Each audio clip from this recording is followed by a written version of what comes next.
Bonjour, bienvenue dans une nouvelle séance d'introduction à l'économie. Dans cette séance, nous allons parler des besoins, biens et services. Dans la séance précédente, on a défini l'économie, on a pris une définition de l'économie comme la science qui étudie comment les ressources rares sont employées pour satisfaire les besoins de l'homme en société.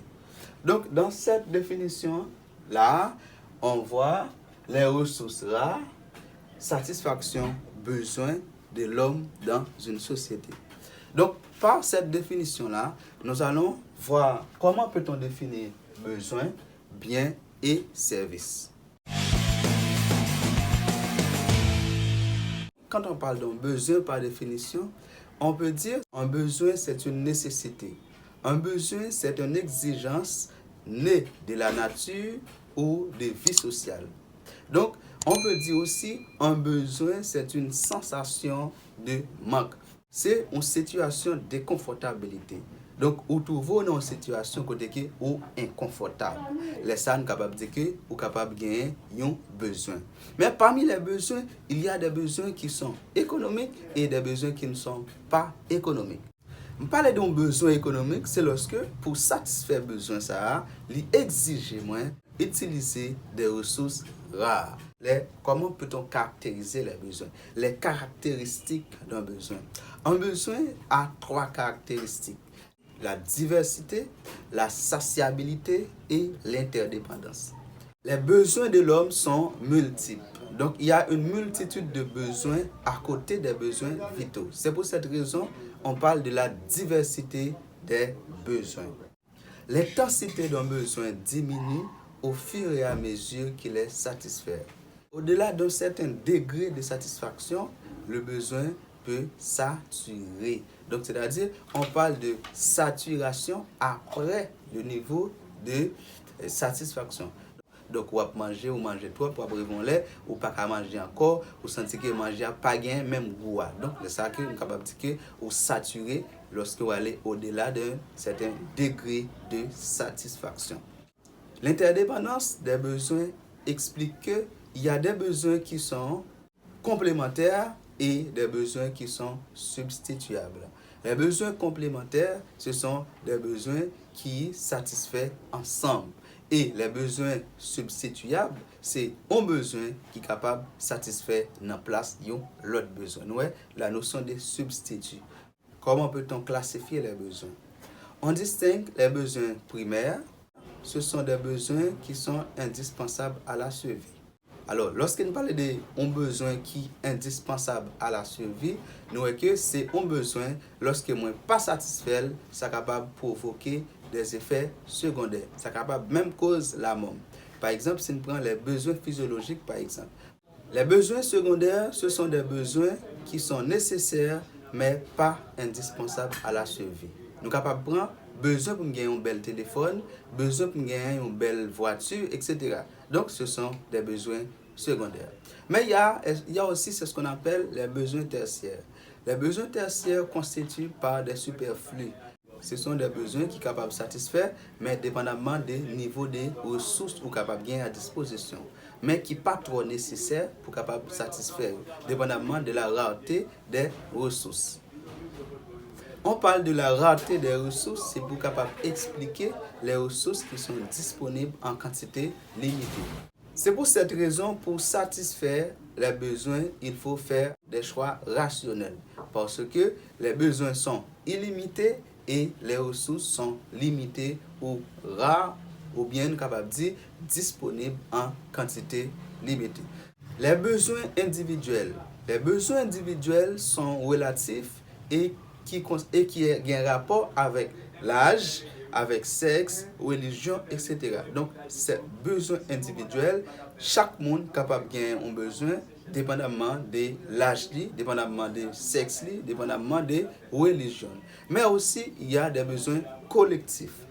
Les besoins collectifs, ce sont des besoins qui peuvent ressentir par toute la population en même temps. Et Mais il est important de faire la différence entre besoin et désir. Pour faire la différence entre besoin et désir, il est important de comprendre la notion de manque permanent et de manque passager. Désir, c'est un effort de réduction d'une tension issue d'un sentiment de manque. Mais un désir, pas un besoin. Pour comprendre la classification des besoins, voyons la pyramide de Maslow. Abraham Maslow, c'est un psychologue américain qui a établi une liste des besoins individuels ainsi que sa complexité. Abraham Maslow a dit qu'il faut satisfaire les besoins inférieurs avant de passer aux besoins supérieurs.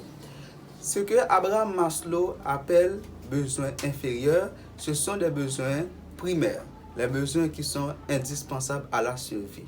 Par exemple, les besoins physiologiques. Voyons ensemble la pyramide de Maslow. Au niveau de la pyramide, on voit d'abord les besoins physiologiques. Les besoins physiologiques qui sont liés avec le fonctionnement du corps humain. Et ensuite, on voit besoins de sécurité. Les besoins de sécurité ou besoins hors du danger, c'est la deuxième catégorie nous joignent dans la pyramide là. Et par la suite, on voit les besoins d'appartenance, besoins d'amour. Donc, c'est la troisième catégorie dans la pyramide là. Et on voit aussi les besoins d'estime de soi. Ouais, les estimes de soi et accomplissement personnel. À travers cette pyramide là, il est facile pour nous capable d'avoir une idée ou bien pour nous capable de comprendre, ok, à travers la pyramide là, nous capable de comprendre la classification des besoins. L'autre élément que nous allons voir, c'est bien et service. Nous allons définir un bien. Un bien se définit comme un objet tangible, ok, ou palpable, produit par l'homme ou disponible dans la nature. Un service, contrairement au bien, c'est un produit intangible, intouchable, impalpable, mais qu'on utilise pour satisfaire des besoins. C'est-à-dire, quand on parle des ressources qui sont rares et disponibles en quantité limitée, nous voulons parler des biens et services. Donc, on utilise les biens et services pour satisfaire les besoins qui sont illimités. Pour satisfaire un besoin, il est important de consommer soit un bien ou un service. Consommer un bien signifie le transformer ou le détruire pour satisfaire un besoin. Lorsqu'on détruit ce bien dans le processus de satisfaction d'un besoin, on parle de la consommation finale. Mais si on transforme ce bien-là pour produire d'autres biens, on parle de la consommation intermédiaire. Les typologies des biens. Biens de consommation finale. Un bien de consommation finale, c'est un bien nous détruit complètement, définitivement, dans le processus de satisfaction d'un besoin. C'est-à-dire, je prends un pain par exemple, manger, je prends un mango, manger, je prends un plat, manger, je finis avec lui. Donc là, on parle d'un bien de consommation finale. On a bien de consommation intermédiaire. Un bien de consommation intermédiaire, c'est un bien qui est susceptible de transformer dans un processus de production d'autres biens. Donc, par exemple, si on considère le blé, c'est un bien de consommation intermédiaire. On utilise le blé pour faire la farine. Même bien peut-être qui est capable de considérer comme un bien de consommation intermédiaire là, il est capable de considérer tout comme un bien de consommation finale, dépendamment de qui ça ou fait avec en termes de satisfaction. Si moi prends un pain, moi manger li, je fais l'objet de la consommation finale, et si je prends pain ça, je transforme en soupe par exemple, je fais l'objet de consommation intermédiaire. De même que pour blé, si je prends un blé, moi manger li, je fais l'objet de la consommation finale, laisse blé vient considéré comme un bien de consommation finale pour l'utilisateur. Et si je prends blé ça, je transforme en farine, en la bouillie par exemple, blé ça vient un bien de consommation intermédiaire pour l'utilisateur là. Les biens durables et les biens non durables. Un bien durable, c'est un bien qui a une durée de vie longue. Un bien qui a une durée de vie de 2 ans, 3 ans, 4 ans, 5 ans. Là, on parle d'un bien durable. Voilà. On parle de biens non durables ou encore de biens périssables. C'est un bien qui a une durée de vie très courte. Par exemple, si nous prenons Zaboka, par exemple, un Zaboka, c'est un bien non durable. Nous prenons Corosol, nous prenons Mango, par exemple, ce sont des biens non durables. Maintenant, il y a ce qu'on appelle les biens semi-durables. Un bien qui fait une consommation répétée et dégradée par l'utilisation. Donc, ça veut dire, par exemple, que ça m'a utilisé là, m'a fait une utilisation répétée ensemble avec l'IA. Donc, pendant m'a répété là, donc l'a dégradé avec l'utilisation. Donc, ça, c'est un bien semi-durable. Les biens marchands et les biens non marchands. Les biens marchands, ce sont des biens produits par des entreprises privées à un coût inférieur par rapport au prix de vente. L'objectif du producteur, c'est vendre bien ça à un prix qui est supérieur par rapport au prix de fabrication.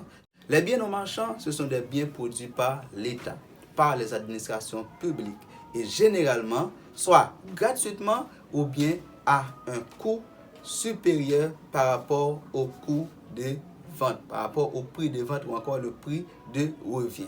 Donc, lorsque l'État mettait un bien à disposition collectivité, il est capable soit gratuitement ou bien à un prix qui est inférieur par rapport avec le prix de côté là.